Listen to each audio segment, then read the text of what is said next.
कृष्णाय वासुदेवाय हरये परमात्मने प्रणतः क्लेशनाशाय गोविंदाय नमो नमः। ओम नमो भगवते वासुदेवाय। नमस्कार दोस्तों, आज के इस वीडियो में हम सुनेंगे षटतिला एकादशी व्रत की कथा। इस व्रत की कथा के श्रवण मात्र से ही हृदय में भगवान श्री हरि विराजते हैं। यह अत्यंत ही पवित्र और मंगलदायिनी कथा है। इस कथा के श्रवण मात्र से ही मनुष्य को हजारों यज्ञ करने का पुण्य तथा हजारों गौ दान करने का पुण्य प्राप्त हो जाता है सहजता से। भगवान श्री कृष्ण ने स्वयं ही युधिष्ठिर से इस कथा के महात्म्य को बतलाते हुए कहा था, यदि इस एकादशी को कर लिया जाए तथा एकादशी के महात्म्य का श्रवण भी कर लिया जाए, तब भी मनुष्य नरक की यातनाओं से मुक्ति को प्राप्त हो जाता है।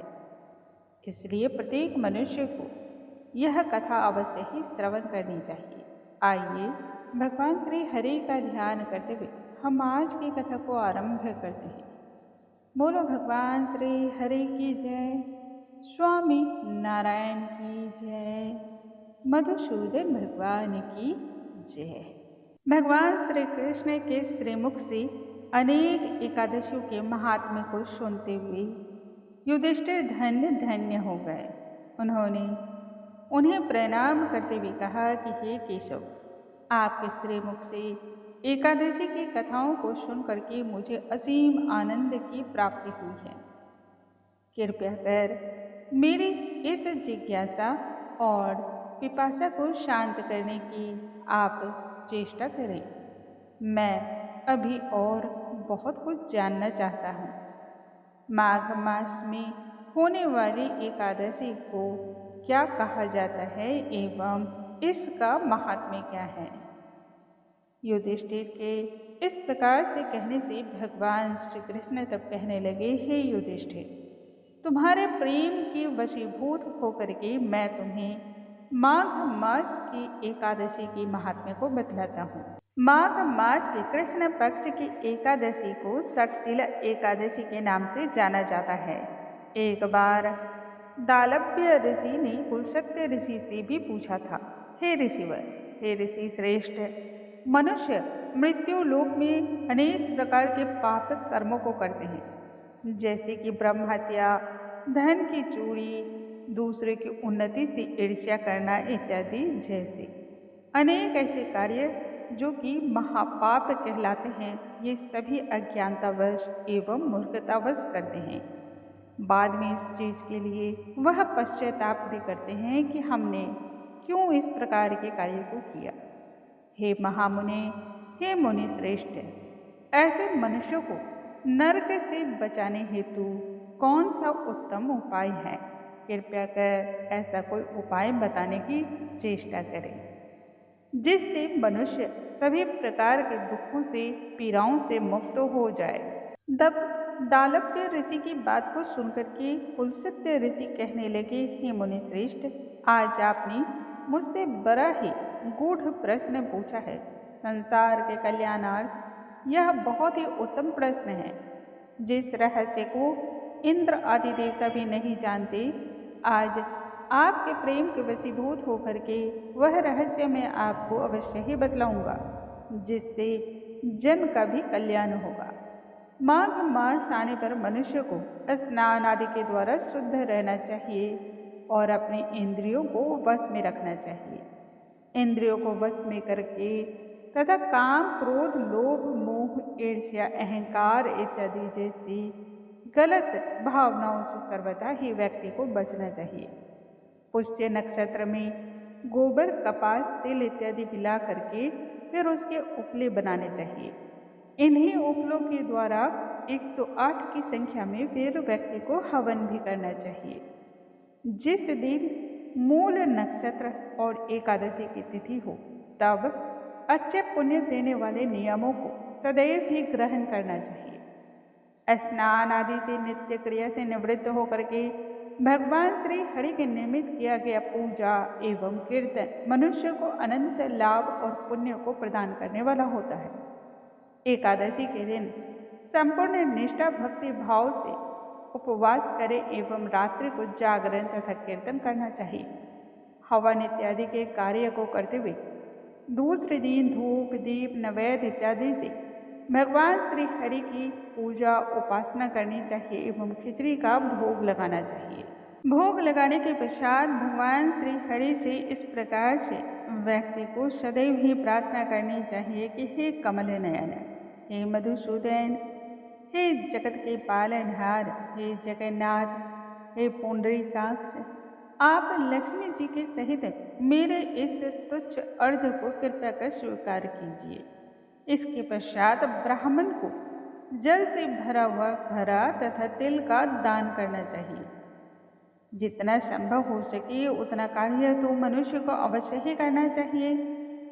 यदि संभव हो पड़े तब ब्राह्मण को गौ एवं तिल का दान देना चाहिए। कहते हैं इसलिए मनुष्य जितने ज़्यादा तिलों का दान इस समय करता है वह उतने ही सहस्त्र वर्षों तक स्वर्गलोक में वास करता है। तिल के 6 रूप का प्रयोग ही सठ तिला कहलाती है।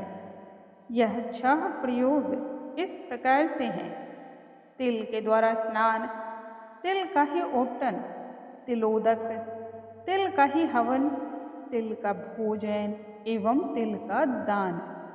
ऐसा करने से मनुष्य के सभी पाप उसी समय नष्ट होकर के हृदय में भगवत वास हो जाता है। इतना कह करके पुरुषोत्तम ऋषि आगे कहते हैं, मैं तुमसे इसी संदर्भ में एकादशी की एक उत्तम बहुत ही मंगलदायिनी एक कथा का श्रवण कराता हूँ। एक बार की बात है, मन में बहुत सारी जिज्ञासाएं तथा प्रश्नों को लेकर के नारद श्रेष्ठ श्री हरि के दरबार में जा पहुँचे। वहाँ उन्होंने भगवान श्री हरि को प्रणाम किया तथा कहने लगे, हे भगवान, हे पालनहार, आप कृपया कर सठ तिला एकादशी के व्रत का पुण्य एवं विधि बतलाइए। इस कथा का सार क्या है, कृपया कर मुझसे कहिए। नारद मुनि की प्रार्थना सुनकर के तब श्रीहरि कहने लगे, हे नारद, मैं तुम्हें जो बतलाता हूँ उसका श्रवण ध्यान पूर्वक और एक निष्ठा पूर्वक करो। पूर्व समय की बात है, मृत्यु लोक में एक ब्राह्मणी रहा करती थी। वह बहुत बड़ी व्रती तथा उपवास क्रिया इत्यादि में अपने आप को रत रखती। एक बार की बात है, वह 1 मास तक उपवास करती रह गई, जिसकी वजह से शरीर उसका निर्जल और कमजोर पड़ गया। झरझर अवस्था में शरीर तुम्हारा एक ढांचा रह गया था, परंतु वह अत्यंत ही बुद्धिमान थी। फिर भी उसने कभी भी देवताओं एवं ब्राह्मणों के निमित्त अन्न तथा भोजन इत्यादि का दान नहीं किया।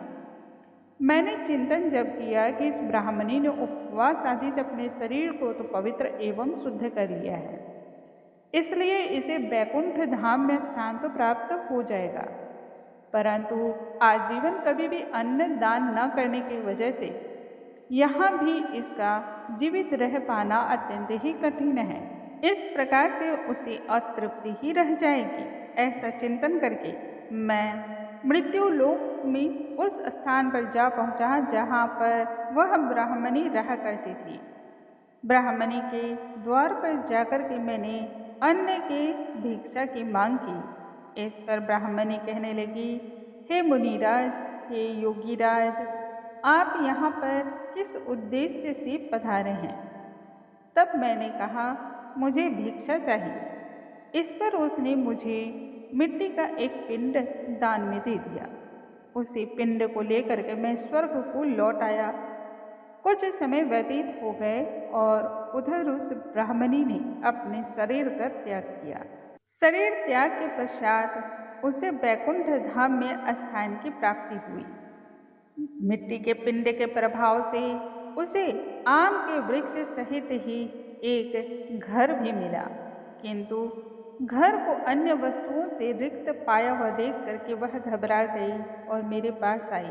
कहने लगी, हे प्रभु, मैंने तो आजीवन अनेक प्रकार के व्रत उपवास किए हैं, आपका श्रद्धापूर्वक पूजन किया, किंतु फिर भी मेरा घर वस्तुओं से रिक्त है। इसका क्या कारण है? तब मैंने कहा कि तुम अपने घर को जाओ, और जब देव स्त्रियां तुम्हें देखने के लिए आए तब तुम उनसे षटतिला एकादशी व्रत के महात्म्य एवं उसके विधान के विषय में पूछना। जब तक वह ना बतलाए तब तक तुम द्वार को न खोलना। प्रभु के ऐसे वचन सुन करके तब वह ब्राह्मणी अपने घर को चले गए तथा देव स्त्रियों का इंतजार करने लगी। जब देव स्त्रियां आई तब उस ब्राह्मणी से द्वार खोलने को कहने लगी। इस पर ब्राह्मणी ने कहा, यदि आप मुझे ही देखने आई हैं तब मुझे सबसे पहले तो षटतिला एकादशी महात्म्य के विषय में बतलाइए। उनमें से एक स्त्री ने तब कहा कि यदि तुम्हारी ऐसी इच्छा है तो मैं तुम्हें षटतिला एकादशी के महात्म्य को बतलाती हूँ। उस एकादशी के व्रत को संपूर्ण विधान के अनुसार, महात्म्य के अनुसार यदि तुम श्रवण करती हो तो निश्चय ही तुम्हारा उद्धार होगा। उस एकादशी के महात्म्य को सुनाते ही ब्राह्मणी ने अपने द्वार को खोल दिया। देव स्त्रियों ने ब्राह्मणी को सभी स्त्रियों से तब अलग पाया। उस ब्राह्मणी ने भी देव स्त्रियों के कहे अनुसार तब षटतिला एकादशी व्रत के उपवास को किया। इसी उपवास के प्रभाव से उसका घर धन धान्य से पूर्ण हो गया। अतः हे राजन, मनुष्यों को अपनी अज्ञानता का सदैव ही त्याग करना चाहिए तथा षटतिला एकादशी का व्रत उपवास करके भगवान श्री हरि का कीर्तन करना चाहिए। यह व्रत मनुष्य को जन्म जन्मांतर तक पुण्य को देने वाला है तथा सभी प्रकार के पाप पीड़ा को नष्ट करने वाला है। इसलिए प्रत्येक मनुष्य को भगवान श्री हरि के निमित्त यह व्रत, उपवास, दान इत्यादि अवश्य ही करना चाहिए। बोलो भगवान श्री हरि की जय, स्वामी नारायण की जय। दोस्तों, आज के इस वीडियो में हमने सुना षटतिला एकादशी व्रत की कथा। कल के वीडियो में हम आगे की कथाओं के साथ फिर से मिलेंगे। तब तक के लिए नमस्कार दोस्तों।